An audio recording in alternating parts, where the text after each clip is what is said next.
What's going on, y'all? What's going on? How y'all Hi. doing? How you doing? We are officially live. A little bit, couple of minutes late, but that's okay, y'all. You know we CP over here. We don't never start on time, but that gives you enough time to get your butts in some sleeps, get your drink, whatever you're doing. Because we finna look.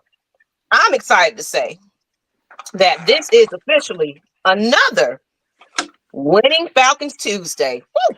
Come on, Mm-hmm. y'all. Yes, Don't that feel good? indeed. Woo! Yes, That it feel good. does. Woo! Yes, yes, And yes. sweeping the Tampa Bay Buccaneers. Ooh! Yes.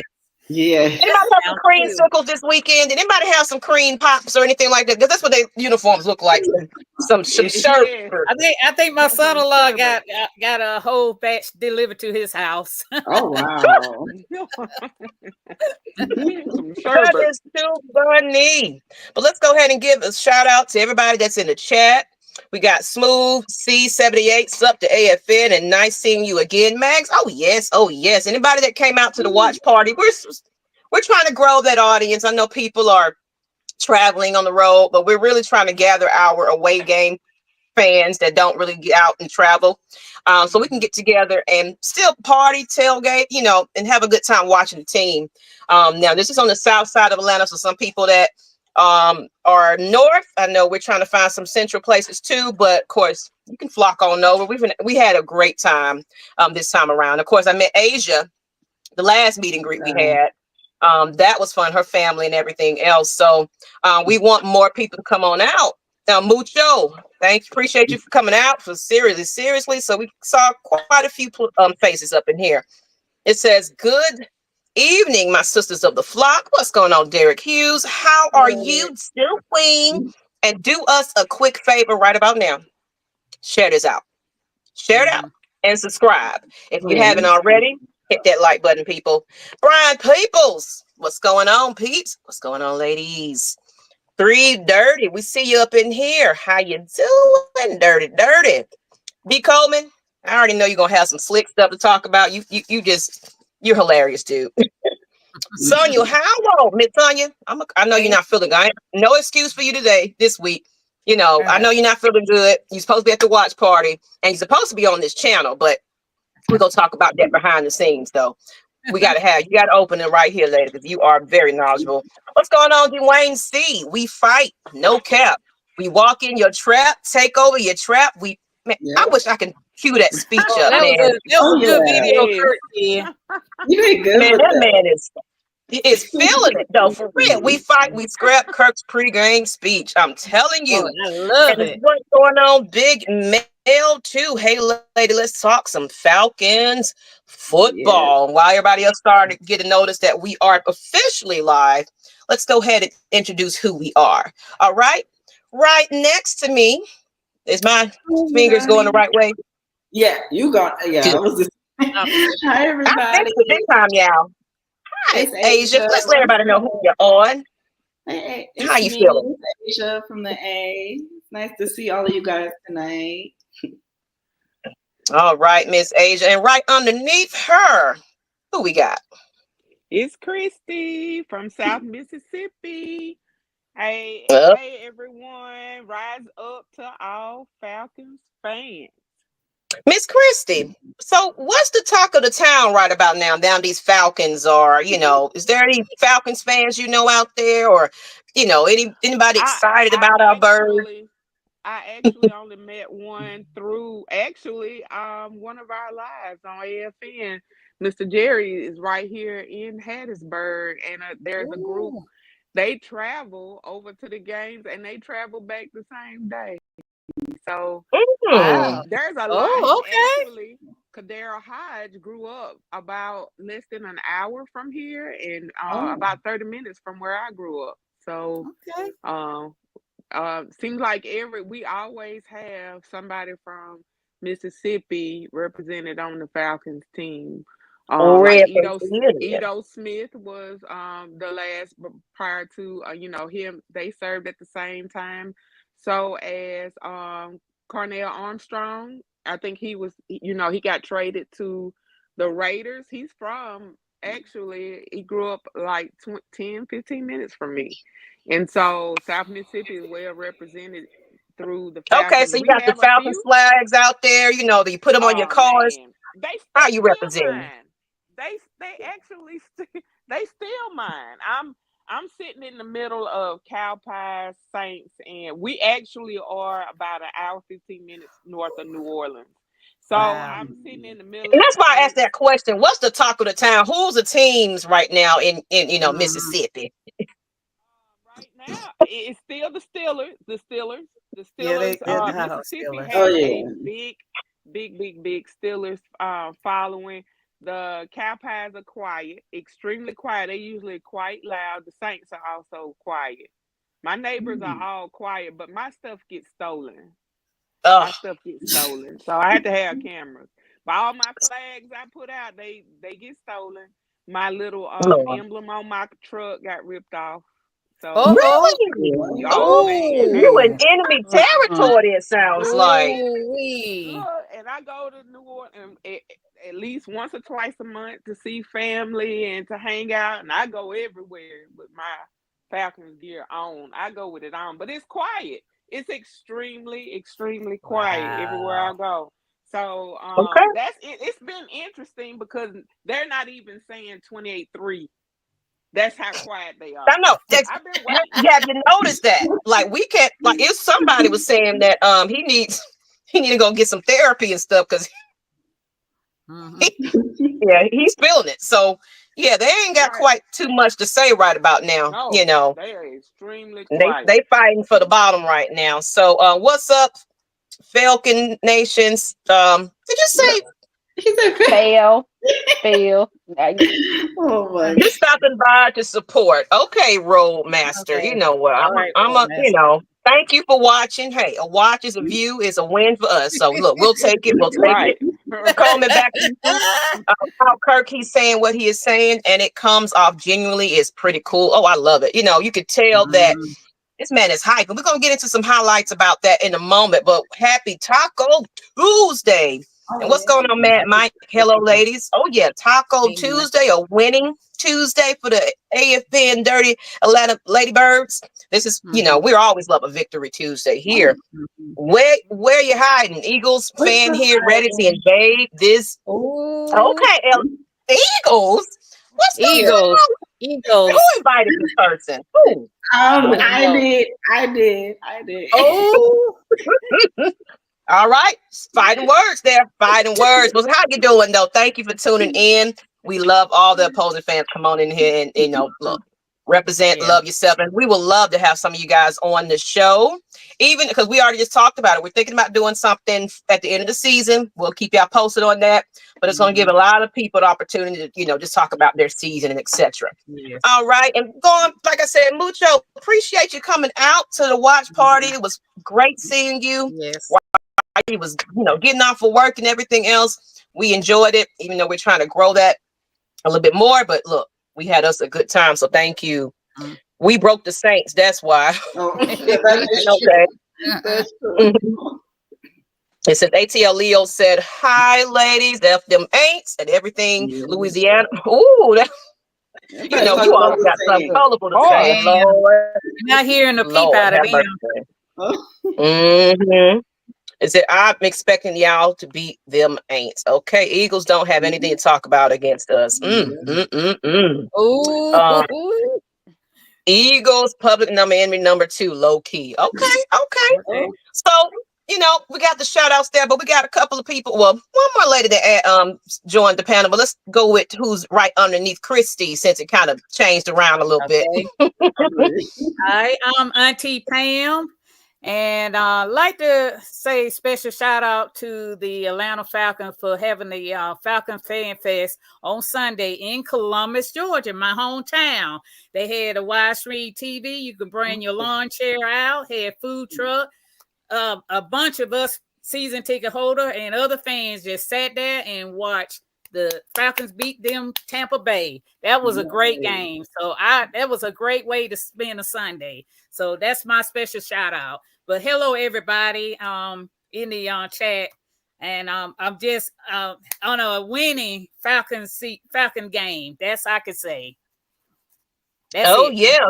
What made them Columbus? Well, I guess they was just kind of something they had been pre-planned for season ticket holders, or I mean, I guess they doing it for season ticket. They have a caravan where they have 2 of the Falcons player come sign autographs and all that, and they just decided to come to my hometown, which I'm happy they did. you didn't have to go nowhere.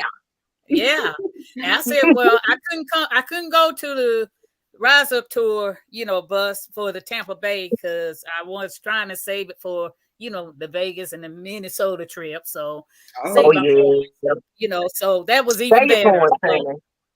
I'm glad you had fun. I'm glad I did. I enjoyed myself.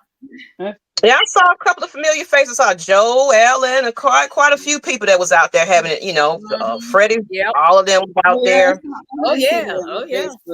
Probably much love. Thank you. And right next to Miss Pam, I know we're delayed on the introductions, but go ahead. Let us know who you are, who you is. How you Hey feeling? everyone, my name is Bree. For those that don't know me, and I'm gonna just say it like Kirk Cousins said: we walked in a trap and took over the trap. Yes. Hey, Yes.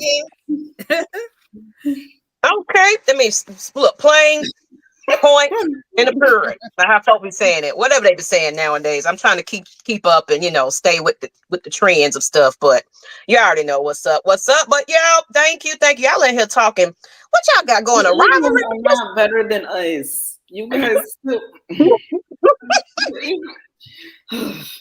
You know what? Appreciate that. Love it. JD1 said, "What's good, Falcons family?" And hello, ladies. Yep. Hey, everybody's saying that. So somebody make a T-shirt. How about that? Put that on a T-shirt, and let's go ahead and pass those out. That'll be dope. That'll be definitely dope. So we need to let's go ahead and get right into it also too. Yeah. Once we sweep the Saints and hopefully the Panthers, we need that. Oh yeah. If we can sweep everybody in our division, that's gonna be that's gonna tell you something about this team. All right. And we got Wit. She's gonna join us if her son acts right. He cutting up right now. It's probably bedtime. So you may or may not see Wit tonight, but hey, we got a panel tonight. I'm so excited. Let's go right into let's talk about it. Game recap. So, of course, how we doing it this time, we're going to basically just go over some highlights and things. We're going to discuss that. That way, for some people that didn't quite catch the game, you can hear how we felt about it and etc. So, or remind you of what happened. So let's go ahead and get into it. Let's talk about it. Speaking of the trap and taking it over and doing all that good, he don't have some lemon pepper wings and seen a couple of Magic City dances or something because that's that Magic this City. man is quoting swagging. He got his swag. Well, I still ain't. Oh, I ain't see the swag this time. We don't know how that been for the last game, but I was too excited and cheered and I was drinking, so I didn't quite see that. But we was on our way anyway. So, but Kirk Cousins has thrown 8 touchdown passes through 8 quarters and overtime drive against the Buccaneers this season. No quarterback has scored multiple touchdowns against a single opponent in a month. As well as 3 of Cousins' touchdown passes went for at least 30 yards, 30, 36, and 49 yards to be exact, which marked the first time in his 13-year career he has accomplished such a feat. What do y'all feel about that? How do y'all feel about that one? Who want to go in on it? I'm gonna start real quick. I'm gonna be quick because I want to make sure all of you guys get a chance to speak. I'm gonna just say that's actually really good. Just to start off, like as being our quarterback, like us paying him that much money and he's producing that much on the field, that literally just shows us something and it's giving us like a warning to other teams that Kirk Cousins is that guy. He can throw. He has weapons. He can even getting like the fact that he got 8 touchdowns against a single opponent I have never seen a quarterback do that, especially when we had Matt Ryan. I don't even think Matt Ryan did that. And then to think about it, it's the single opponent that we had film on for the game again. You know, and they had film on us. So to be able to defeat that and make that's okay. You know, that's a step in progress there for Kirk. I definitely agree. And I'm glad you mentioned that too, because in the power rankings, I actually looked, we're 11th in the power rankings right now. We actually moved from, I think, 13th to 11th. So we're almost in the top 10. And the fact that we're 4-0 in our division, even if, I mean, we're not going to lose to the Cowgirls, but even if we lose, we're still going to be in first place because we still have that tiebreak. I mean, we still have that tiebreaker. And even if the Bucs lose to the Chiefs, which I hope they do. Oh, they're going to. Yeah, they are. They're going to. The referee going to help them out tremendously. So I ain't even worried about that. We ain't even worried about that. That's a win under the Chiefs. Right. You might as well say that. And if it's a national television, they definitely lost that game. Oh, one thing I did like what Kirk Cousins did for the first touchdown drive was the fact that they went for it. Because the old Falcons team, we wouldn't have gone for it on 4th and 3. The fact that he came up with a productive play like that to have Kirk Cousins get open and have the cornerback confused on who he was going to throw to because he was going to pass it. He was going to run the ball. They were going to do a running play, but he decided to pass it. He saw that Kyle Pitts is not getting as much reps, and so he finally was able to pass it to him. And it was a nice run, too, as well. The way he had that gap between him and the cornerback, he was able to get that ball down the field. So that's what I got to say about that. I want to give you guys a chance to talk, but that's what I got to say about that. Okay. Who else want to add on to that one? Well, the fact that a lot, just radiating on what she just said, that the media last week was talking about how immobile Kirk was. I'm glad you brought that up. They were banking on that. I was over there. Kirk Cousins, is that you running? I was shocked. I was like, I was hoping he'll slide because I ain't want him to get hurt. But he went for it. And I was like, ooh, I hope he got, and I was praying he got up. He got up. I was like, okay. Yeah, I was nervous. I was like, was that Kirk out there? Looking like Lamar Jackson. With them bricks in his shoes, running slower than Matt Ryan, but he got that first down. So that would make me a little nervous. I ain't gonna lie to you. I mean, I'm always a little nervous when he, whatever he doing. I mean, when he got to, when you don't see nobody getting ready to protect him, it's like, Lord, okay. Worse, but Please, no. But I didn't see the locker room celebration. I was drinking by that time. So now, my pet peeve from the game. I got a pet peeve from the game. These holding penalties and stuff. Yeah. Ray McLeod, he took my touchdown pass by Bijan. He broke a tackle and actually won for a touchdown. They had to call back. But they need to kind of work on that. If they work on that, it eliminate us losing all these yards. We could have had more on the scoreboard. And that's the second time that's been done by Bijan. Yeah, because the first time it was a penalty. There's always Jake Matthews. It's always Jake Matthews. But this time was Ray McLeod. This time it was Ray McLeod. Yeah. But I have to say the offensive line did a good job protecting Kirk. I would have to say that. They've been protected, especially the backups. Penalties. That's it. Yeah, Bijan was back in this week, so that helped. Oh yeah, that's right. Bijan, you're right. That is true. And I see what Where You're Hiding said. Kirk Cousins is competing to be the starter for the next 5 years before Penix comes in. Kirk has been impressive. What do y'all think about that? Is it a hot take or? I mean, that's accurate.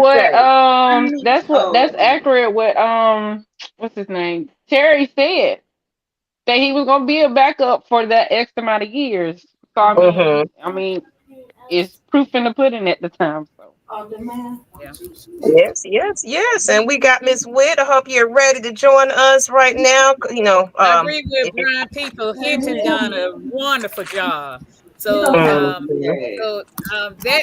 offensive line is very deep. They improved. So They the improved next from man last up is stepping up, which is good. Yeah. I agree. Miss Do you Witt, all know what happened with Jake? Because Jake got hurt on one of those plays. I can't remember if it was the third or fourth quarter. He was a little It was frustrated. the He went to the fourth blue quarter, I tent. believe. It was the I fourth thought it was quarter. Lidstrom. It was Lidstrom that It got was Lynch. hurt. Yeah, No, it was Lindstrom. I'm sorry. It was Lidstrom that got hurt. But they said he's okay, I think. Yeah, they're Okay. checking he's a day-by-day basis, but yeah, they said they're gonna It's look a knee. over It's a knee, I think. Yeah. let's shout out to Miss Witt. Are you with us right now? I'm with us, and y'all know it's your girl Whitney J from the A Ready to Slay. It took me a little time, but it's time to talk about this game, and we're 5-3. Yeah. Who is someone we gotta talk about as well? Youngway Koo. That's someone we gotta talk about. And we're gonna get into him as well. I think Kirk got a little motivation when we drafted. What are your opinions on I don't know if you saw the stats earlier, then we're gonna move on to the next.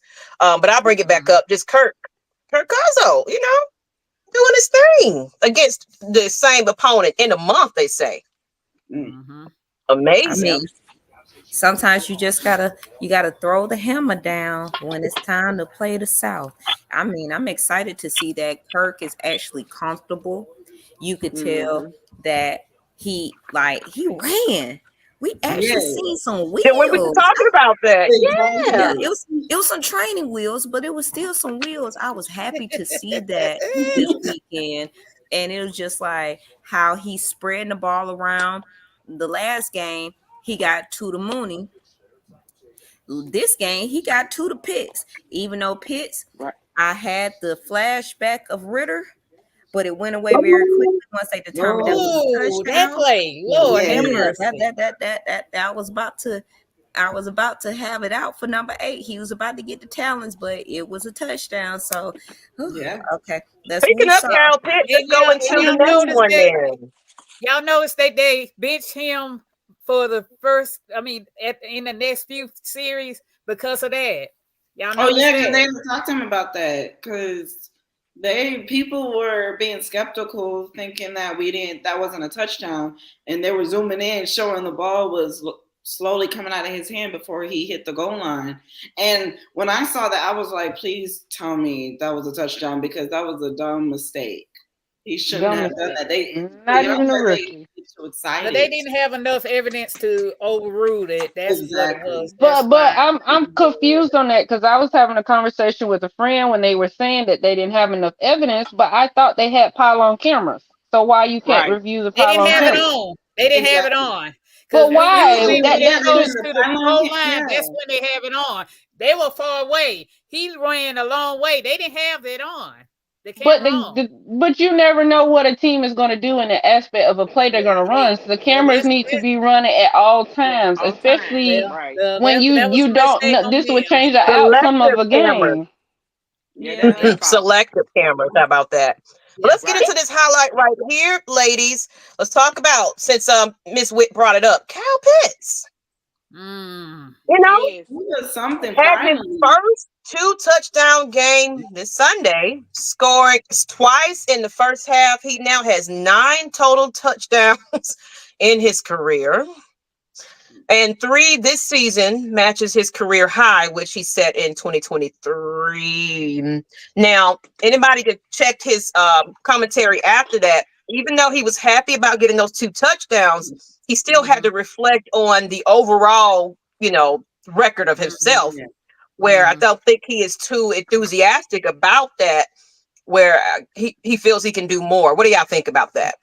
I agree because they need to give the ball to him more. I just need to see him produce more because it's like, I know Kirk Cousins, he throws to Mooney a lot. He throws to London.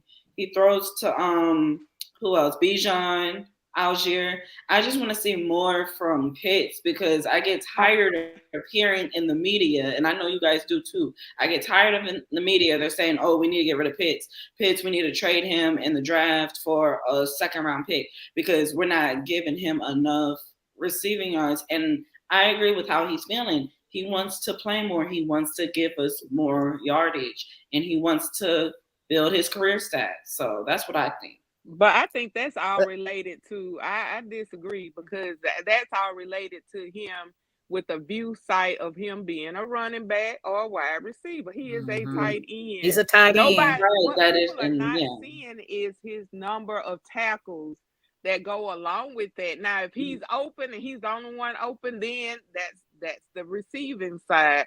But what about his tackles? And that's what the media is not talking about. And that's what a lot of people, except for AFN and a few other people, are the only ones talking about. Hey, his role is as a tight end, like a tackling. And he's got a tight end coach that can help him if he pay attention. And got two other tight end that is good in this room, tight end room that he can learn from. Yeah, but I think John St. Clair said, despite his rookie mistakes, he's starting to hit his stride, and a couple of people are agreeing with that. What you had on, Christy? Yeah. Well, the other thing is, this is the first time that Kyle Pitts had multiple touchdowns in a game. This was his first time, so it was a good tight end day for him. Yeah, and also for what was that other guy's name with the Bucks? Warner. Auden. This was the only game where both tight ends had the most scores versus their wide receivers and running back. So kudos to NFC South. Yeah, but one question before we skip on to that, do you think it's because we have this expectations what he's supposed to do more as far as looking more like a receiver because how they utilize Kittle and Kelsey? Is that why we are slandering him as much, even though he's doing his job based off his position? We're not utilizing him as the way that we want him as because he's not, you know. Yeah, I see what you mean with that because I know other teams that utilize their tight ends differently than how we would utilize our tight ends. Because Warner, like you said, Warner, who plays with us, who came from the 49ers, we don't use him as much because he's more of a blocking tight end. He came from the 49ers because he was a blocking tight end. So we needed someone like that. So I see where Christy is coming from when it comes down to us not using Kyle Pitts as much. In my opinion, I would just rather see him like play a little bit more, which I am glad he was able to get those 2 touchdowns. But I do see where Christy is coming from with he's not a wide receiver. He's a tight end at the end of the day. So everybody has their own role. And Moochie Gruggy said he doesn't think he's a tight end either. But didn't they use him in Florida like more as a wide receiver though? Right. Is that more of his highlight tapes? So I guess that's why he had that expectation that's what's going to happen when he came with us. When we drafted him so high. But you think about it, we drafted him so high. I guess he had that expectation. Yeah, like expected more. So that's I think that's the thing is what y'all was saying is that it's the fact is he went so high and there was so many high expectations. I think a lot of people expected him to kind of be like a Travis Kelce, how he is for Kansas City and how him and Patrick Mahomes have this. But you got to understand, he had Matt Ryan on the back end of Matt Ryan's career, even though he had a 1,000-yard season. He got hurt the next season. He had Marcus Mariota. He had Desmond Ritter. But Marcus Mariota was caused him to get injured now. That was a Bears game. So then on top, so it's like he had a lot of stuff. Then you're dealing with a coach who didn't know how to utilize him correctly. We see the bullshit he got going on Pittsburgh. It just so happened that you got to give it to Mike Tomlin. I don't know how Mike Tomlin putting up with his shit up there, but that's his problem. That's not my money. Not my show. But but I think the fact is that he's sort of being utilized properly. You see, he's doing much better on blocking. thank God, and that he's actually being ran properly. So when you're actually being presented as a tight end, there's matchups where you could be able to utilize that, even though he still need to be able to knock over people. I don't understand how you're that big. That big. You can't blow over people. But again, it's a new coach, a new system, a new year. I'm trying to give it in, but he's progressing. That's all I can say. It's a better progression than where he was. All we can do is look forward and see how it is. But that connection that Kirk got with Mooney, that keep going. I had a feeling that was going to happen. That needs to keep it going, but I think the spread across the ball, because Drake may not have got it, but he's still getting hits. It's just the fact is you're seeing the ball being spread, so they are going to get their numbers. But I like the movement. I don't need a superstar. I mean, Julio's only come once in a blue moon. I don't need a superstar as long as it's spread and we do it. We need to do it around. Speaking of superstar, ladies, let's move into the next one. I'm rocking our Let's other talk team. about it. I see your Hawks. Let's talk about superstar. Mr. Bijan Robinson is now at 1,522 rushing yards in his career, making him the second fastest Atlanta player to reach 15,000 total points.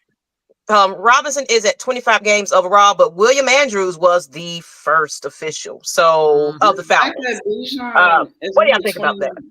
He's only 21 years old and he has that many rushing yards. That's incredible. Because a lot of times, a lot of players, a lot of running backs around that time. And I ain't need points, yards. I mean, the thing is that he actually should have been there a bit faster if he was utilized properly last year. But we're not going. Because Arthur Forrest Gump Smith didn't know how to utilize him right, and now we have Raheem Morris and we have Zach Robinson. Now they're knowing how to utilize him, and they're knowing how to utilize both running backs. But I'm glad Bijan Robinson is putting up his career stats and he's putting up records. Because I don't know who William Andrews is. I guess he was here before I was born, so I'm not sure. William was the running back of Steve Barkowski.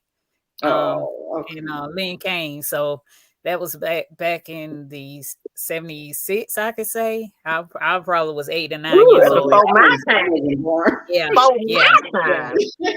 he can run the rock. I can tell you that. He can definitely run the rock. But getting back to Bijan, he's due for I thought he had one for Tampa Bay, like I said, one for the holding call for Ray McLeod. But I can overlook that. But they need to work on that because he's gonna break out for a long touchdown run. It's overdue. That's all I'm gonna say on that matter. I believe so, and that's and my dad was actually saying this as we watched the game. That's my thing, me and my daddy. He was like, "Wow, Algiers Bruiser, the best way to get the Bijan is to get him in stride, like get him out while he's doing the run and get the ball, and then he could be able to take off." Now, I believe once our O-line actually is back at its actual original state. Which have we heard about Chris Lindstrom? Have we figured out if he's okay yet? They said it was okay.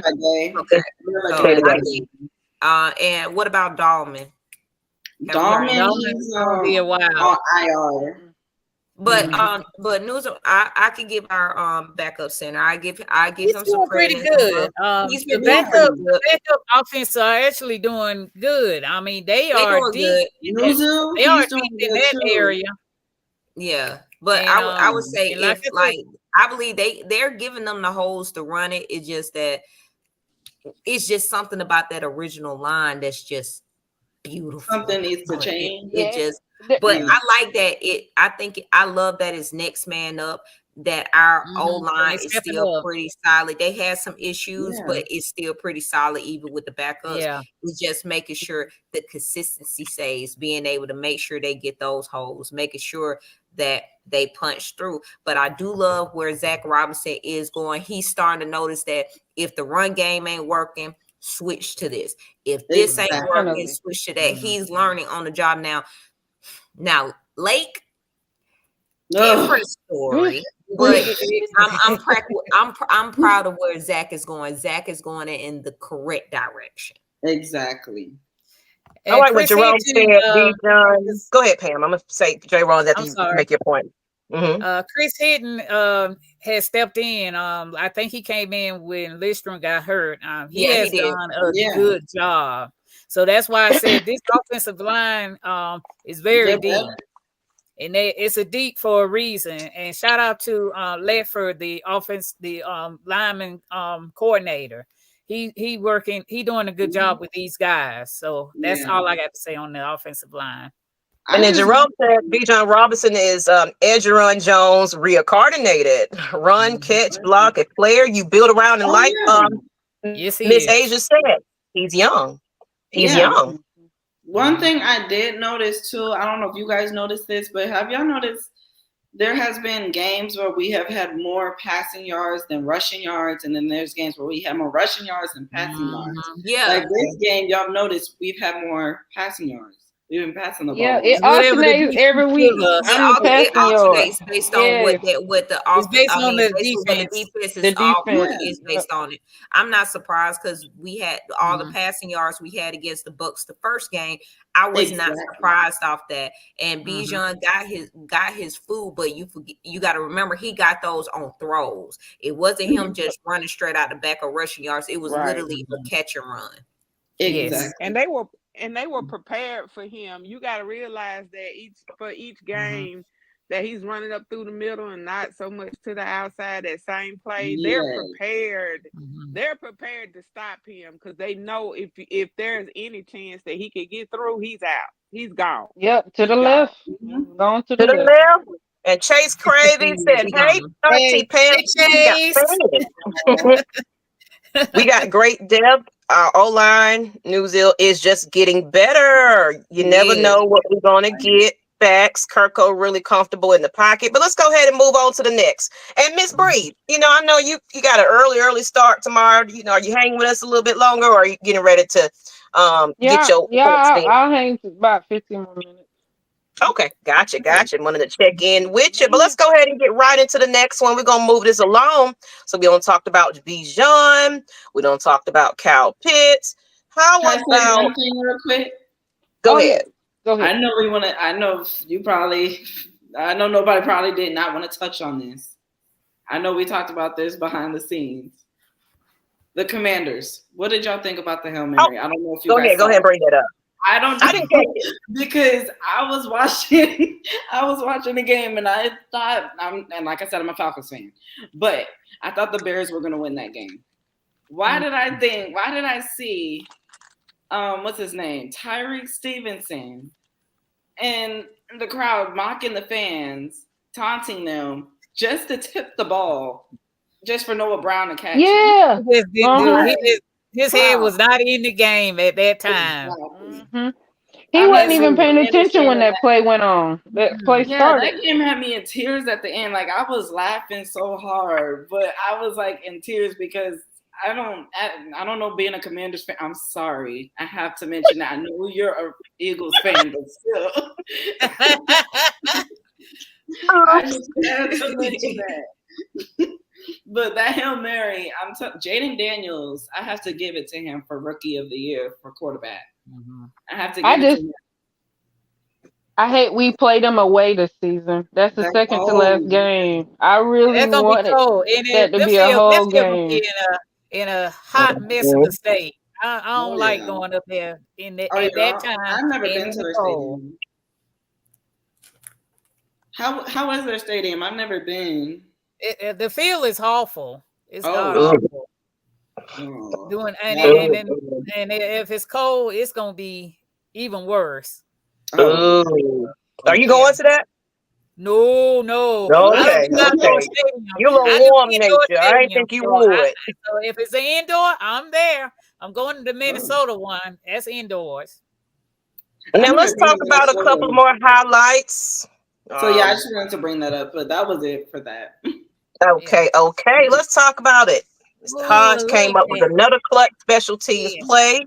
Third quarter, he sniffed out a fake punt, making his first career tackle for loss as Tavier Thomas tried to run the ball instead. Right. Hodge said coming he out gonna like earn his money this year. Right. He said, his I may not be money. And on, you know I he may has not be one of the first wide receivers. He said, but baby, I'm about to make my money. and you know he has a little motivation. He has a Right. daughter on the way too. Yeah, he So does. I think Maybe that's some of a his little girlfriends, their motivation little this video year. was too cute. It was really, really She's cute. been born already. She was born in between that. when? Yeah. Oh, on, very y'all. soon. Cause they just Hold had on, the folks. announcement. I don't think they've announced it yet. Wait, Okay. what the baby? What a I'm baby? about to say one thing I can't Cordero. do. He putting on for the HBCU alums, basically saying that even if you came up out of HBCU and you may not win in the draft and everything, that you could put on for the city. He about to start. I mean, how many game balls he got now? Like 3? Two. He deserves it. And the locker room respects him. That's you got to notice Yeah, that. that is true. They respect him on what They call him Red. He worked hard for what he do. Kudos. He deserved that game ball. But he really by the way, it's Mooney's birthday today. Just letting y'all know. Happy birthday. We're gonna be talking about him in a minute too. So we're gonna give him a big shout out when his highlight come up. But you know, any time that Cordero has played on special teams, he's performed. I just think they haven't utilized him in the ways that we're currently utilizing him now. Right. You know, and that's the kind of the story that we've been hearing a little bit about a lot of these players. We haven't utilized them, you know, but I'm seeing a little improvement here and there. And happy birthday to Asia's sister too. Okay. Happy birthday. And it says, Hodge don't have a position. He's just a football player. Okay. Amen. I agree with that statement. All right, let's go ahead. As Steven has had kept celebrating and taunting the fans, the Bears would have won the game because he's the one who hit the ball. Exactly. So funny.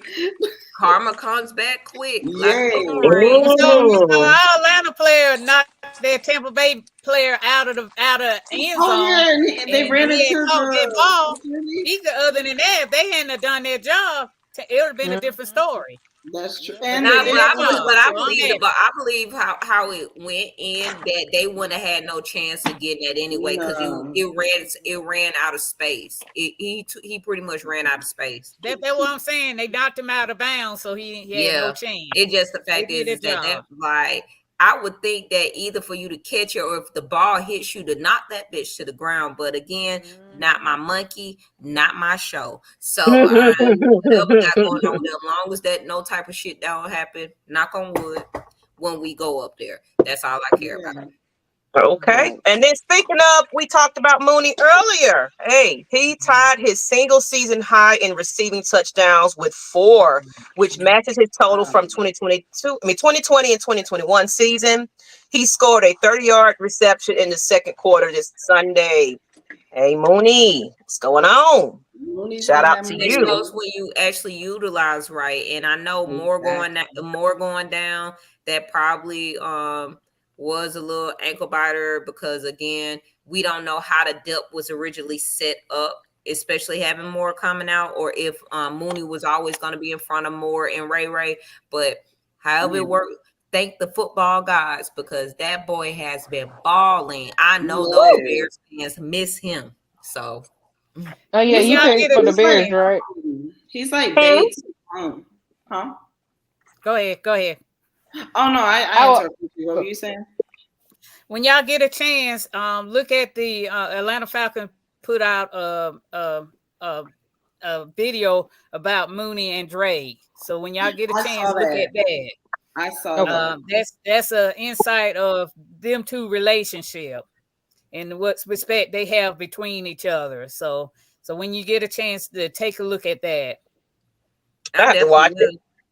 I mean, that just shows you the unselfishness that this team has, that they're all happy for each other, no matter how much drama they try to put in, whether it comes to Bijan and Tyler, whether it's coming from Drake, Mooney, Ray, and then what's going on with Kyle, because you got to throw him in there. They're all unselfish, and you could tell they all literally get along with each other. They're all about winning. They're all about winning. And it comes down to Raheem Morris too, how he put this team together as well. Because I mean, he used to be our defensive coordinator until he went to the Rams. But the fact that he came back and he's putting this team together, and they are the way they are with each other, they look at each other like a brotherhood. So it's like that, the way they treat each other, the way they uplift each other, like Whitney said, it shows. His infectious just personality, his laughter, his, you know, some people kind of talk about a little bit like maybe he's a little too rah-rah, and you know, but it shows a difference in that locker room, because you wasn't getting that with Mr. Federics. We wasn't getting that with them these players. Shout out to Ike Hillier, the wide receiver coach. They learning a lot from him. Exactly. And then that's one thing I would have to say Raheem Morris doing. He putting the right coaches in the right positions. Exactly. You know, and he's getting everybody involved. Except for that defensive court. But I miss Ryan. Step in. But Ryan unfortunately left before Raheem even became the head coach. So that even took the decision out of Raheem to even keep Ryan.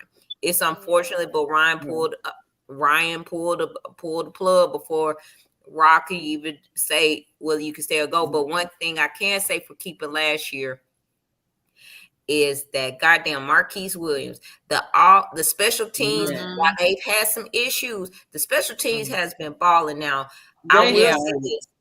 Koo has missed some kicks, but Koo have saved our ass a many motherfucking times in one games.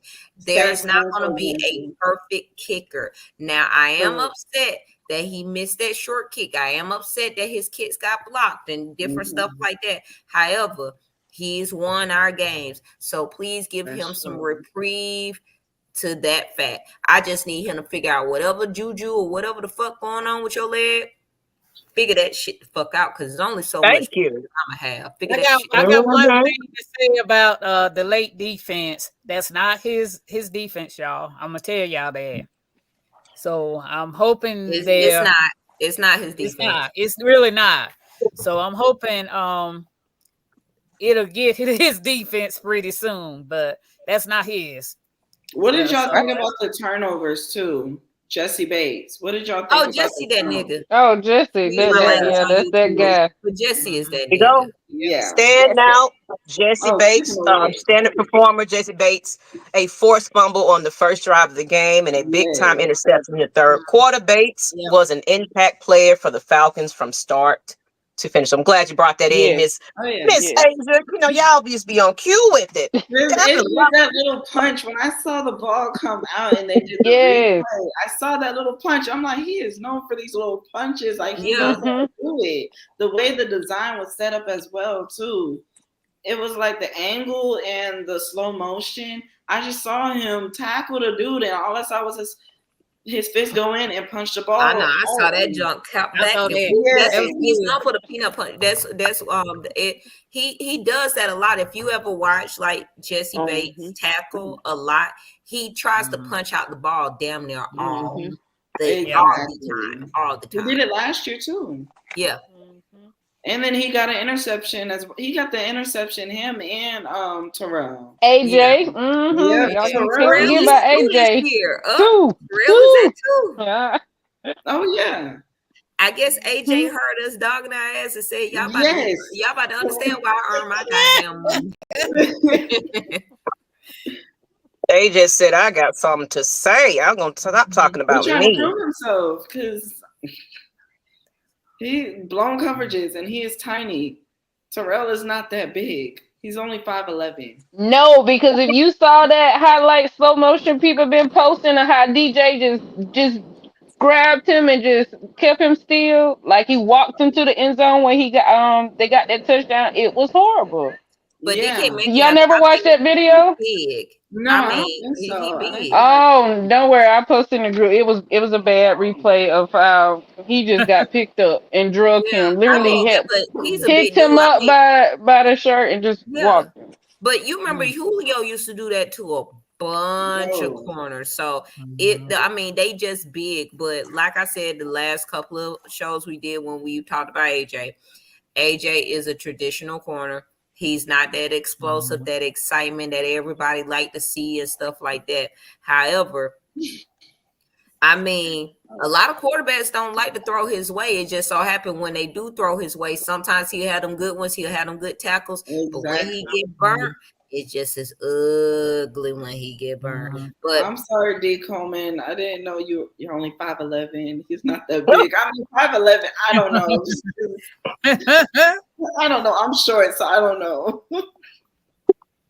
But let's go ahead and talk about a little about offense, ladies. Let's and of course we did a little bit of special teams or safeties, and let's talk about this because I want to highlight this one. And then actually, Ms. Bree, yes, I want to check in with you. How you feeling? How's the temperature? You ready to go ahead and head on out?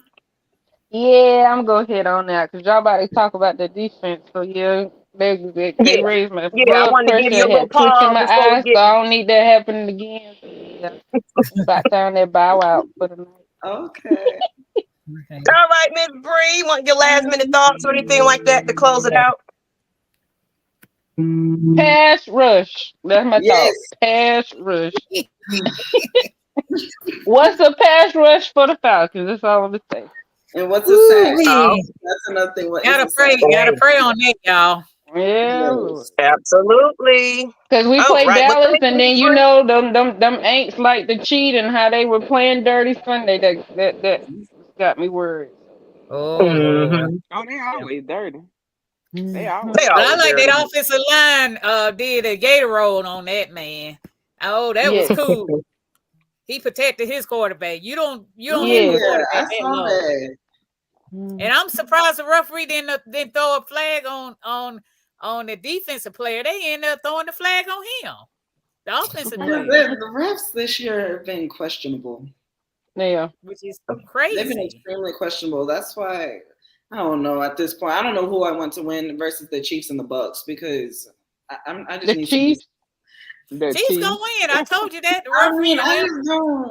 And they at home too. They no, but we lost to the Chiefs, so I don't need these Bucks fans saying that they won against them. They need to lose. Gonna help them. I just told y'all that. Referees on their side. Gonna help them. Is it in? It's in Kansas City or it's in Kansas City. Oh yeah, they're done. It's in Kansas City. Ain't no way they gonna lose in front of that crowd. No, yeah. And the referee gonna make sure of that. But I'm gonna go ahead and check out, and I'll try to hop on with y'all next week. But it was good joining y'all tonight. It was nice seeing you. Nice. Bye. Good night. All right, take care. Good night. Appreciate you. Good night. All right. Some of us dropping off early, because early morning for a lot of people. But let's get into it. I'm picked the wrong thing here. Hold on. We're going to the defense. My bad. Let's talk about it. The Atlanta Falcons have 6 sacks this season. Total defense ranked 19 this week with 348 defensive yard averages and 19 touchdowns allowed. That's actually really good. It's middle of the road, yeah. Yeah. Not being last in sacks though, but it's middle of the road for at least the overall. Yeah. And our top tackler was Falcons, Hayden Ellis. 11 total tackles, 7 solo. He needs to stick to his position because him trying to be a cornerback and chasing after wide receivers does not work. Nah. Stick to your position because he's trying to be like Landman, trying to be a linebacker. You're a defensive tackle. Y'all got to realize one person is missing out of that linebacker. Troy Anderson. If Troy Anderson is in that position, he would play on his outside, his true position if Troy Anderson was out there. So I don't know when Troy. I'm hoping Troy come back for the Dallas game. That's what I'm hoping for. Yeah. I just need to get to Dak Prescott because if we let him run all over the place all game, there's going to be an issue there. Him and CD Lamb. Yeah, exactly. We cannot let the Cowboys run all over the place because that's what they're going to try and do. And especially they just lost. Who did they just played? Who they just played? This was that the Steelers? No, that wasn't the Steelers. Who was it? Who they just play? I forgot. Who, the Cowboys? Sunday. Yeah, who they just lose to? I have to look it up. I have to look it up. I can't remember. The 49ers. That's who they played. Yeah. 49ers. Yeah. So we just So overall, I'm gonna put this back up, this highlight a little bit. See what the chat is saying. We got a lot of comments up in here. Let's talk about it. Defense. Let's see what what the temperature is in the chat. Let's see.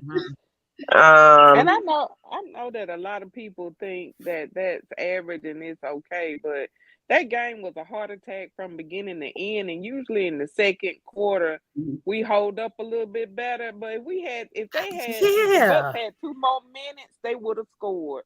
If they had 2 more minutes, they would have scored. So it's not good enough to me, because in the previous games and the previous wins, by the second half, we were a little bit better. But by this, again, people are watching and they're seeing these same defensive plays. The Cowboys are going to monopolize on that. I don't care what nobody say. Each team, if they keep seeing the same thing over and over and over, they know to double team Bijan. They know to double team Pitts. There are certain things about our defense that has big weaknesses.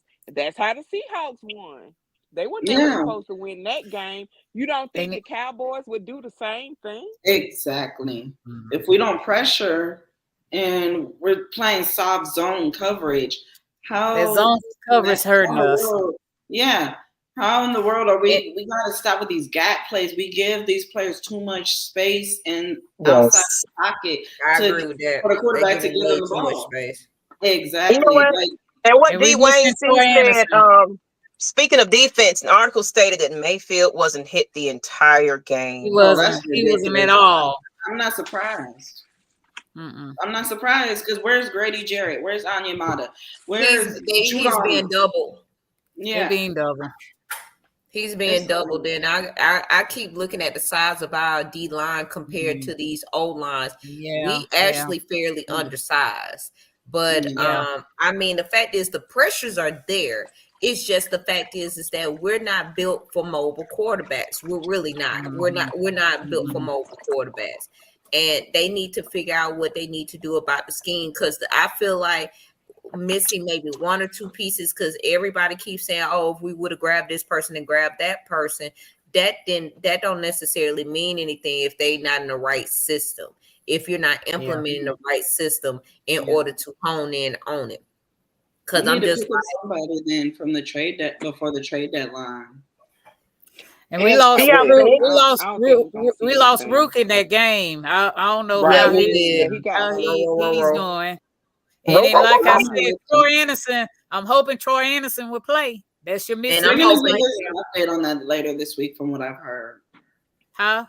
They're going to keep us updated on his condition later this week. Yeah, he's your missing piece. We should know something by Wednesday. Usually they had an injury, so what's going on, have a better understanding by tomorrow. Yeah. Ms. Maggie, I agree with defense.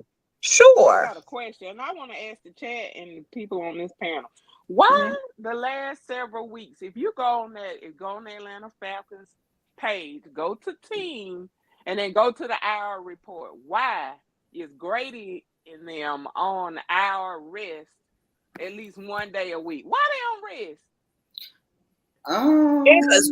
Because Grady is still coming back from his injury. So they still trying to make sure they rest properly and stuff like that. Because that's ACL. That's still a major injury to have surgery on, and trying to make sure he in year 10.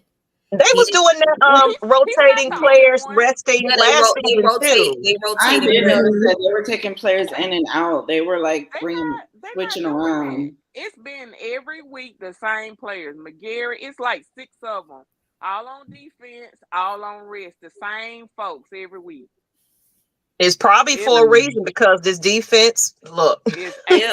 They're undersized. I mean, but y'all got to remember Calais Smith, like any older elder statesman, when it comes to the defensive line, they usually get like a day of rest or extra day or something like that for them to kind of like, I mean, they not young bucks no more. They may be young in age compared like in like regular normal state, but as football players, that's a completely aging.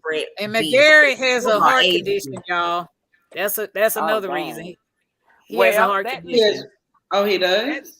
Yeah, he has a heart condition. So they gotta kind of monitor that. Right. So that leads to what I'm about to say, and it's something that I've said in our group, and I've said it to several other pages, that what we're about to see coming up, if we may not see nothing related to trades by the trade deadline, that our defense will be built up in the draft. And again, go on the NFL operation schedule and have a look. And I'm telling you, and if you look up the top college pass rushers and defensive players, man, they got some dynamites about to come out. And I think that's where Terry's going to cook. Yeah. Y'all can argue with me, but hey, I'm not arguing with you. I agree with you. And then you younger, uninjured, healthy players on defense gunning for that 2028 Super Bowl in Atlanta. The 3 year. Just imagine now, several months ago with some of those press conferences. Again, they were revealing certain little things each and every time, and I think that's what we're building toward. And we lost a couple of defense on the out for kind of out. We got Hitman Helms, and then Braylon Trice was the one that the Washington that pass rush they were high on. He's out for the season, so that was the pass rush right there. And if you're right, I agree with you. That now he's gonna come back next year, and we can definitely see what we got in him next year. If he comes back strong. I think with those key injuries that have been out, they're just playing out this season, seeing who to keep, who to trade. And again, go back to that calendar when March hit and some of these openings there are certain time periods of times when you could sign free agents and who get contracts and not between December and March. And then from March to May, when it's draft and signing new players, I think we're about to shore up defense, because if there is a cap in money, then a young, fresh player with no injuries that's ready, that are bigger. There's a lot of defensive players that are out there that's coming out of college that are bigger and more mobile. I think that's what we're about to do, is shore up our defense. Yep. I agree with you. I agree with you 100%. Yep. Someone said Grady is up there in years. I remember in 2007, he sacked the Cowboys 6 times. I remember. Right. That wasn't Grady. That wasn't Grady. That was what was that player? He was a former Tampa Bay player. Tack McKinley? No, it wasn't Tack. No, it wasn't Tack McKinley. No, it was Vic Beasley. Vic Beasley? No, it was not Vic Beasley. No. It wasn't even him? No. Wait a minute. Let me find out. Because this what was the question, y'all? Who sacked Dak Prescott back in 2017 6 times? Wasn't that Claiborne? It was Claiborne. Damn. Thank you. Let me know I'm a football girl. People. It was Claiborne. I knew it wasn't none of them. It was Claiborne that did it. And did you know he got drug tested after that game? Yeah. He did. Adrian Claiborne, he was balling that game. Yeah, Adrian. Probably a couple of days after that game, he got drug tested. Oh wow. We might change the audio because there's a little echo somewhere. I don't know where it's coming from. The home team with Blackberry said the defense we play gets us turnovers. Pass rush gets better with better DC adjustments. We are built for mobile quarterbacks. Personnel has to contain better. Jimmy Lake is not making good adjustments. Key point there. Vets get rest, and this kind of answers your question, Christy. Coaches trust that Grady and other vets know what to do to be ready for the game day. And they did that with Cordell Patterson, a couple of other players last year. Calais Campbell. Calais, it was like a couple of players. They were doing that before too, so it's not unheard of to give them some breaks in between practices. I just haven't followed the practices like I normally would this year because I got a lot on my load right now. But what I did notice, they typically do that with a lot of the veteran players, especially the older they are getting. It says Grady is 2 years younger than me. Make me feel old. Why don't you? Well, you old then. You want to feel it? I got a question for everybody though too, because I know this was a talk. Who do you guys feel like is at fault when it comes down to our lack of pass rush? Do you feel like it's a head coach issue, or do you feel like it's a defensive coordinator, or do you feel like it's just we just don't have? We don't have the personnel, is my opinion. They don't got the personnel for the position. Yeah, I agree. Yeah, because I know some people blame Raheem Morris that he comes up with the schemes, but I don't blame him. It's just we just don't. Either our players are just not big enough, or it's just like we just don't have the right designs to like get to the wide receivers and to stop runs and for them to like prevent them from catching the balls, because we give players too much space to catch these balls and then they keep running. It's always the yards after the catch that really gets to our defense. We don't know how to stop people. Southside said we only have 4 damn draft picks. We ain't trading for nothing. Right. Christy, you trying to take players out back like old Yeller? Well, this defense reminded me a lot of the 2016 defense. Right. It reminded me I'm a just whole saying lot. that if we're gonna like during and that'll probably be my next question, but during the bye week, how would they shore up for the remaining season and be really good playoff contenders? Because if we're moving toward that, we can't play on hopes and prayers like we've been doing all 4 quarters. Not at the skin of our teeth right about now. We can't have that. Like last minute drive is not going to work in every single game. Like we can't keep relying on, okay, this team, it's gonna come down to the last 5 seconds or the last minute. What are we gonna do on defense? We can't always keep relying on the defense. The Younghoe Koo or Kirk Cousins making the next throw and the next catch. We can't keep doing that. We have to make sure we are ahead of the game throughout the whole entire 4 quarters. We can't keep coming down to the 4th quarter and it's coming down to the last 5 minutes where we start struggling and we start giving up big yardage down the field. Like, because like Pam was saying earlier, we almost gave up a touchdown at the last, because the guy, he caught it, but he was out of bounds. He was out of bounds. Like we did a good job of knocking him out of bounds. Yeah, we almost lost that game. If he would have caught the inbounds, the game we would have lost. So we can't keep coming down to these nail-biting moments at the end of the game. That's why they keep calling us the cardiac birds, because they're raising people's blood pressure. They're causing people to have midlife crisis, heart attacks. It's making things. They need to be consistent through the whole game. It can't be one game where the offense is doing their job and the defense isn't doing anything, or the defense is doing their job and the offense is not getting the yardage that they need, or they're not producing the amounts of points. Field goals do not win games, other than the Steelers when they beat us week 1. But we're not even going to count that. We ain't gonna count that. It definitely doesn't need to continue to keep going down to the wire like that. Exactly. And let me see some comments here. And I think we had a couple of questions. Great show, ladies. Thank you for watching. Thank you for watching. Right after us, we got Ty. Let's talk about it. Following, of course, we'll go ahead and lead it on to that in a minute.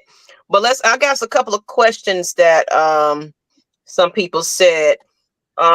Where you're hiding said, thoughts on where you stand as far as the playoff seeding? As far as right now, I guess if the season were to end today, we will be playing the Vikings.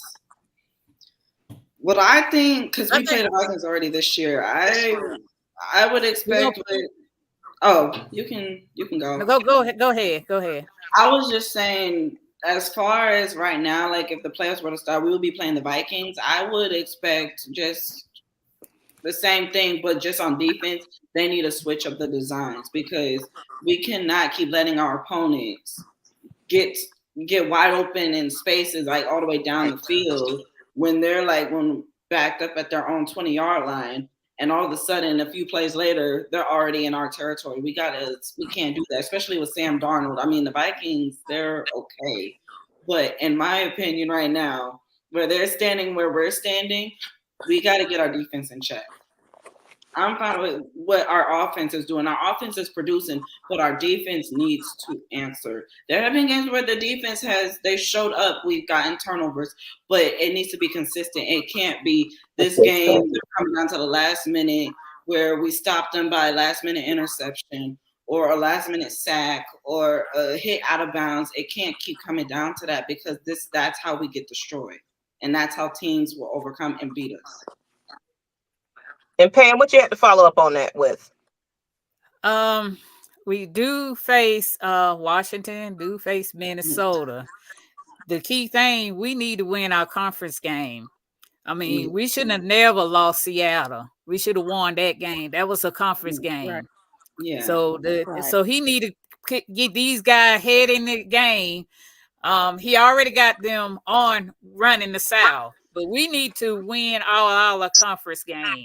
Right. To get that number 1 seed and get the home field advantage to run to the Benz. And you got to win your home games. That's the main thing. I mean, we're road warriors because we win all our road games. We're undefeated on the road. So we need to figure out how to win at home. Yes. And you win at home, you're good. Because we're 2-3. Mm-hmm. Yeah, because that what Kirk said, I'm not going to somebody else's house. They take over the trap. We come in your trap. But we got to protect the trap too now. You can't be taking over somebody else's trap. We got to protect the trap. Yes. You can't keep them going. And it's good that we're undefeated on the road, but we still got to protect our trap at the end of the day because playing at home, you're representing the team right then and there. Like the fans are coming to see you, and if you're not producing, like how we lost so bad to the Seahawks, like Pam said, we should not have lost to the Seahawks. That was a game that was a conference game that we should have won, and I don't know, they were off that day for some reason. They should have had them in the game on that. Yeah, the scheme, the plays, the players weren't connecting. Like how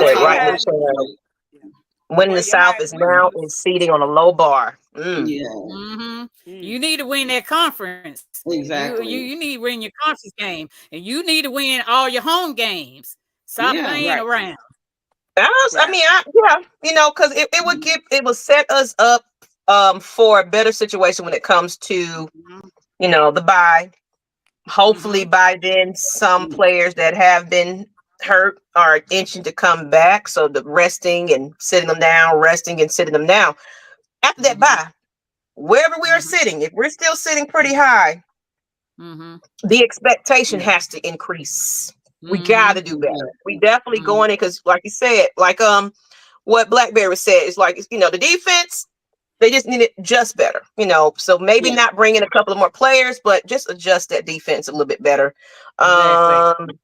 It says, let's see, Denver tough, Chargers tough, Minnesota and Washington as well. Easy schedule is it ain't an easy schedule, y'all. All them teams are tough. Those are not some easy games. People think Denver's going to be an easy win. Denver's not going to be. They got Bo Nix. Bo Nix has been producing. He blew That's out my fantasy quarterback. He's good. Yes, exactly. He's good. I don't think the Chargers will be a pushover. Exactly. We can't sleep on any team at this point. You got Harbaugh out there coaching.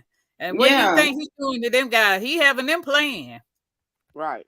And the Chargers have been good these past couple of years. And every time we play the Chargers, we always come up short with them. We either lose by a field goal or by a touchdown,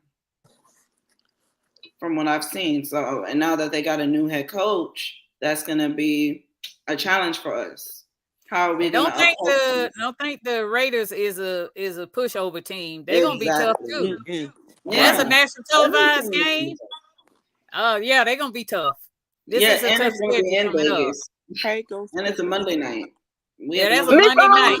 Exactly. Ms. Witt, you still with us? You got anything to add to that? Then we're gonna go into Jerome's question I highlighted. Come back to it. I mean, y'all taking all my points tonight. I'm just sitting back.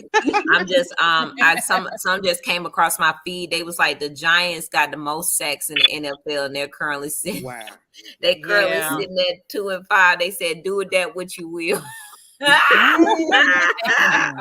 Wow.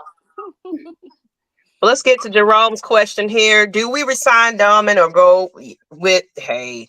We know what, and I'm glad you said cheaper because we will have to. Well, I forgot what we're looking like. 2 and 6, thank you. Oh, 2 and 6. Okay. He was cheaper. Both their contracts are up after this season. Who do y'all think? I wouldn't be surprised they draft a center in the draft. Yeah. I wouldn't be surprised if they do that. So why you think that, Ms. Pam? I mean, hey, it just depends. Like I said, Leffler's doing a good job. I mean, it depends whoever is the cheapest. Now, if they can get a center, if it's a good center coming out in the draft, I wouldn't be surprised they go ahead and draft them. What do y'all think about that question? What would y'all go with? I would keep Domin. Because the way he has been with us, how long he has been with us so far, he has been showing up like he's doing his job. He's protecting, he's doing his job as an O-lineman. He's protecting the line. He's protecting Kirk Cousins. I feel like we can resign him and have Nuzul as a backup because they might put him back on the practice squad when Domin comes back from his injury. But Nuzul will probably be the backup. But I wouldn't be surprised if he on the practice squad. And you have to think about it. We're playing to not even be ranked up in the draft, so we are. We don't even anticipate to have that many picks. So that's why I feel like we're gonna re-sign Domin. I see Mucho Grande. Well, I'm gonna let y'all finish that. Then Mucho had a good question too. I'm gonna put up there in a minute. But what do y'all think about that? Who do you think that? And I see a lot of practice squad re-signings, releasing and re-signing. I think we still have to be a little frugal when it comes to this team, but build slowly, but developing, more versatile, competitive players, stay young, and of course the veterans that are there, keep them healthy, that way they can pass it on. And somebody was saying that like Kirk Cousins, he might have 5 years, they're expecting, we got to think about that. If Kirk Cousins, even though they're saying that he's not the, the post game god or nothing like that, but I think as we grow and this offense gets a little bit better, we figure out what works for against these opponents. Of course, stay on top of the South. And like you said, win these conference games. And if we can get the defense, they adjust better and we have an overall full squad that's just on both sides or just knocking it out by the time that's by week comes, and I think we got an opportunity to at least get to the playoffs and be a contender if we can stay like that. What do y'all think? I agree. Yeah, I feel like once everybody's healthy, I feel like they're gonna be more complete. I mean, I'm not saying we're not complete right now. I feel like we're gonna be more like developed because we have fresh legs and we don't have anybody injured because I know we have more who's on injured reserve right now due to his ACL.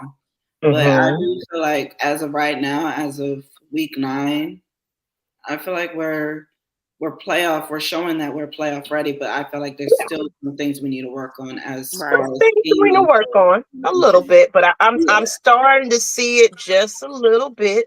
It's taking it's just game by game. I feel like after week 1, I thought at that point what's going on. But then when I started seeing over time, the more teams we started playing, the better we got, the better Kirk was able to like communicate with his teammates, and how the coordinators were able to like come up with different design plays, especially out on the field. I started seeing that over time as the week started going on. So I feel like if they just start coming up with different schemes and different design plays and get some of these, like tweak some of these inconsistencies, I feel like they can move on to the playoffs. They will be a playoff contender.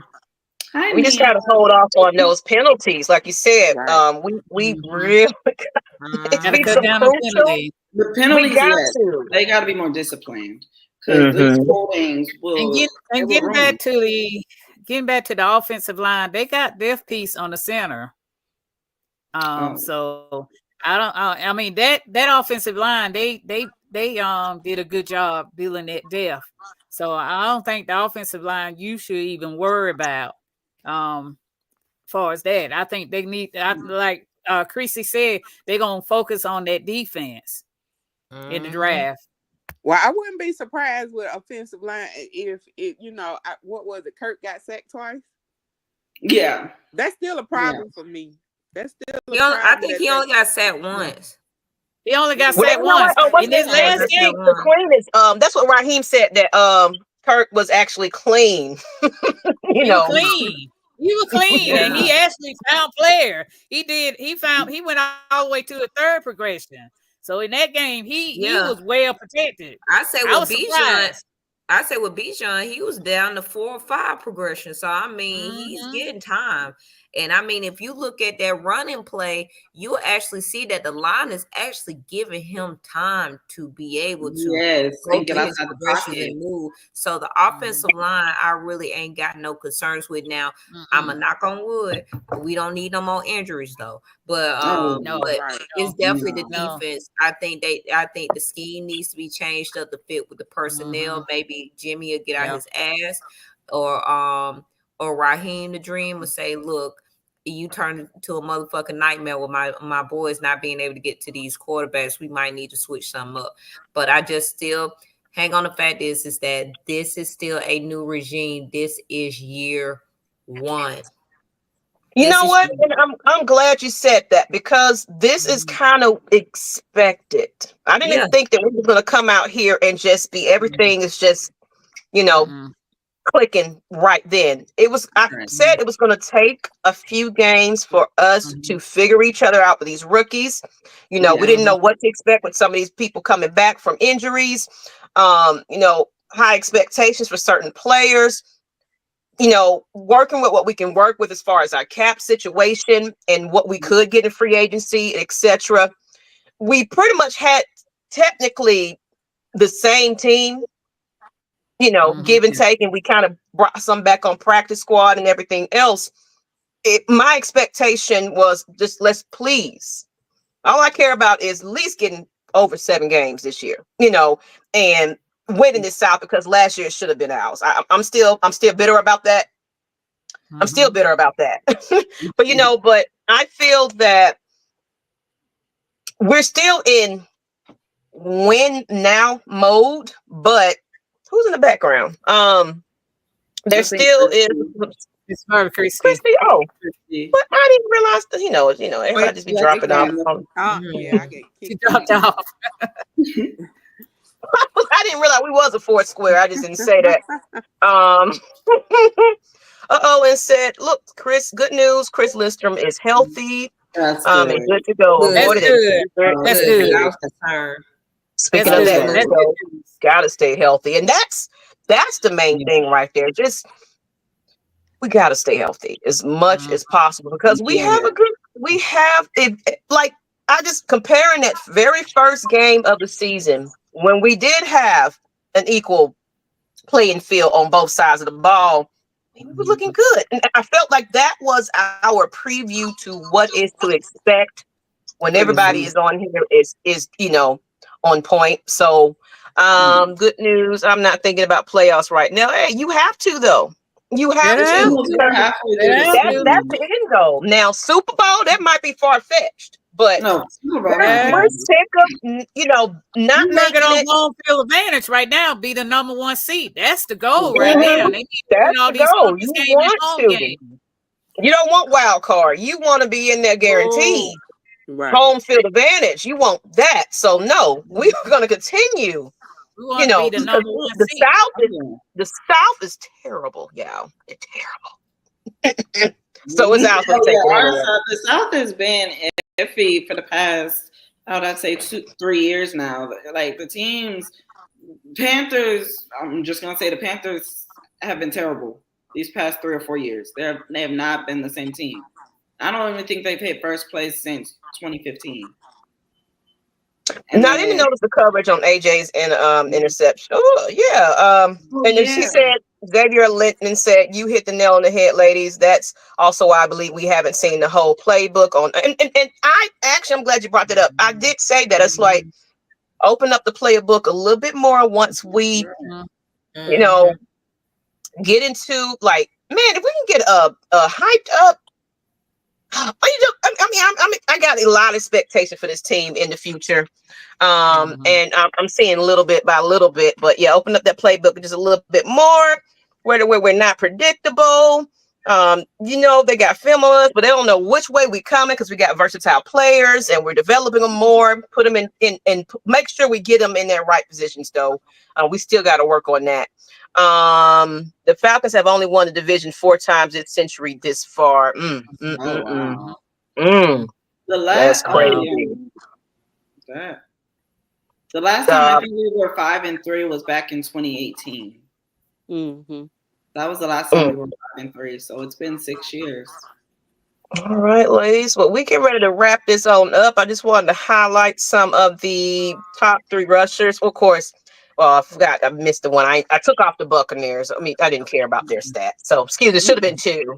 But anyway, of course, you know, who was surprised, not surprised about this one, you know, Bijan, and I'm sorry, I got all these technical issues, things falling apart. Let me get my life together here. But 13 carries for 63 yards. And then Tyler Algier, 12 carries for 22 yards. So not surprised at that stat. And then we got I should have changed it to top 2, but Falcons, Darnell Mooney, 5 receptions for 92 yards and a touchdown. And then Kyle Pitts, 4 receptions for 91 yards and 2 touchdowns. You know, so, you know, we're always going to bring you guys some stats and facts just in case you didn't really quite catch the game, give our opinions about the team. As we, you know, grow, you know, more and more each week, you know, the better we're becoming. The more conversations we are starting to have and the larger the crowd that's watching us. We really, really, truly appreciate you. I'm not, you know, you know, because like I said, I'm gonna say this all the time. Women we don't get the enough credit. You know, a lot of times they think we just pum, you know, throwing and yay, look at him. And oh, he's cute. Okay, yeah, but we also know the game, you know, so we're gonna be women now. But we got ladies that actually enjoy sitting down and watching the football. And if any one of you ladies are in the chat, don't know too much about it, take your time. There are highlights. There's, you know, NFL playback. There's so many things you can do to really learn this game. And I had my daughter. She was at the watch party. She's over here getting excited about it. She's 19. So I'm growing up the next generation of Falcons ladies. Yeah. You know, we need to grow this fan base, ladies. Eventually, I will want to do an all ladies event where, you know, all our lady football fans. I think some couple of teams do that, but I want to just get us all together and just have like a lady, you know, festival event of us just cheering and having a good time for our teams. And this can be open to all now, not even just Falcons, all ladies, you know, that want to come in and enjoy if you're local, because of course we are a transplant city, unfortunately. So you know, it's fans everywhere, you know. So you know, I'll probably get that together and figure out a key point. meet up. But I think that will be enjoyable. But thank you again, ladies. Let's go ahead and wrap this up. We're going to go ahead and pass the torch off to Ty. His Let's Talk About It that's actually on Atlanta Falcons Nation. Once she dropped this, go right on to his and flood his timeline. But go ahead, ladies, give a last minute shot, your last minute thoughts. Let's go ahead and close it out. First, I just want to say we need to get this win. Everybody needs to be on their P's and Q's. Please win, because if we can get this win, this will determine how we head into the bye week in the next after these next 3 games. So let's get this win. And I know this is off topic too, but this is sports related. Atlanta United, please win on Saturday because they're in the playoffs right now and they're playing Inter Miami. So please win. And it's going to be at Mercedes-Benz. So 2 games at Mercedes-Benz this weekend. Atlanta Falcons get your win, and Atlanta United, please get your win. So that's all I Come on. It's going to be a winning weekend. Yeah. Let's hope. And Big Mel said, ain't no easy schedule in the NFL. It's any given Sunday. You take a L, you can take a win. And who want to go ahead and close it out as well? Your last minute thoughts. Yeah. Hey, if any of you get a chance, go on the Atlanta Falcons website. One of the limited partners is Dominique Dawes. So just shout out to more women on the business side. I just saw that. That she has been a fan and loves in Atlanta, and I just liked her interview, just showing the focus on more women, even on the business side of this team, and the support that they have. So let's win Sunday. That's right. That's all. Shoot. Nothing else need to be said. And then look, we don't need a Maggie T Cowboys moment, please, because I haven't had a chance to be throwing televisions and B-rottles and stuff. So let's hope they know how to tackle on the ball this time. I forgot what it was I was so pissed off about, but please. Figure out what you're going to do. But no, seriously, like every game, like you said, is a game that we must win. Help these ladies reach 4K, please, y'all. Yes, please. Michael said his 10K. AFN needs to be 4K or more or better. And make sure this show keeps continue to grow. We got up to about 50 watchers today. So, we moving along, but I'm definitely looking forward for us beating the Cowgirls this weekend at home. We got to protect our trap from them girls.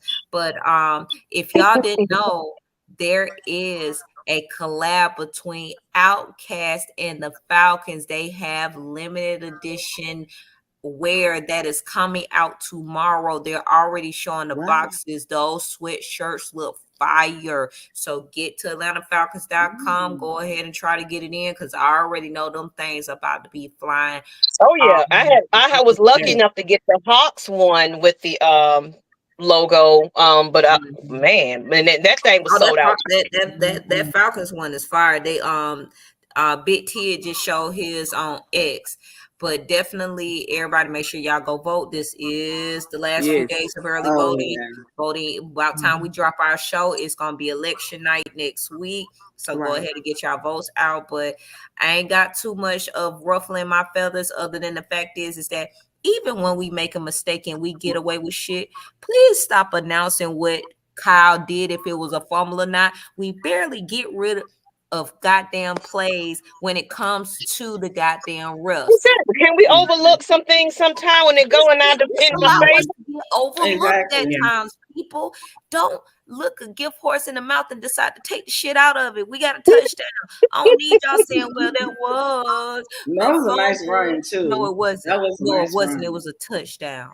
It was a touchdown. You shut up if you're a fan of ours. Don't say what woulda, coulda, shoulda. It is a touchdown. That was we don't know nothing. We don't see nothing. We blind over here.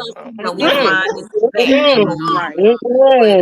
Definitely looking forward to the game this weekend. I'm about to say, make sure y'all subscribe. Make sure you follow all of us on our different platforms. And shoot, rise up. Rise up. And hopefully the Hawks ain't getting hit by the bug of the injuries. Already, let's pray for the Hawks and that they ain't getting hit. Miss Christy, you want to close it on out as well? No, it's me. I'm the kind of one. Who else? Can't keep up, y'all. No. Miss Pam. Miss Pam, go ahead and close out. All right. It's a salute to service at the Mercedes-Benz. So shout out and salute to all that serve in the military. So definitely come, feel the Benz, and enjoy the festivity for that game. We need that Benz packed so they can win that game. Yeah, I hear that. You heard that first. Get in there early, tailgate, drink your last shot, and go on in there right before kickoff, so we can be loud and proud. So they can come in here like, I can't hear nothing. You know, we don't need Kirk Cousins doing this. We need the other quarterback doing it. You know, so show up, fans. Definitely. But on that note, ladies and gentlemen, Francis, what's going on, lady? I'm seeing you wise up, lady birds. You know, I'm not a ref, so the ref said it was a touchdown. It was a touchdown. That's what I'm saying. You know, ain't no take backs. No take backs. No, that was a touchdown. That was saying. You know, it's all right. I think he was just excited, and you know, he wanted to do a little. Let me show you a little. No, that was. Like he don't need to do that. Don't sell your tickets. That's true. That's right, ladies and gentlemen. Please don't sell your tickets. On that note, people, let's go ahead and get up out of here. You got a Navy vet right here. Salute. Salute to you, Brian people. Krista, you said you're a vet as well? No, my dad was. Oh, your dad. Salute to him as well. Okay, y'all make sure you know Maggie get them free benefits when y'all be having no hookups and stuff from Daddy and Pop. Brian, people, I'm looking for you on Veterans Day and stuff like that. So I can remember y'all screenshotting y'all. I like and stuff. I do. But on that note, ladies and gentlemen, of course, I was safety patrol. That amounts to something, don't it? I'm just playing. All right, y'all. Good night. Give Ty Kale some love on the Atlanta Falcons Nation. Good night. Bye, people.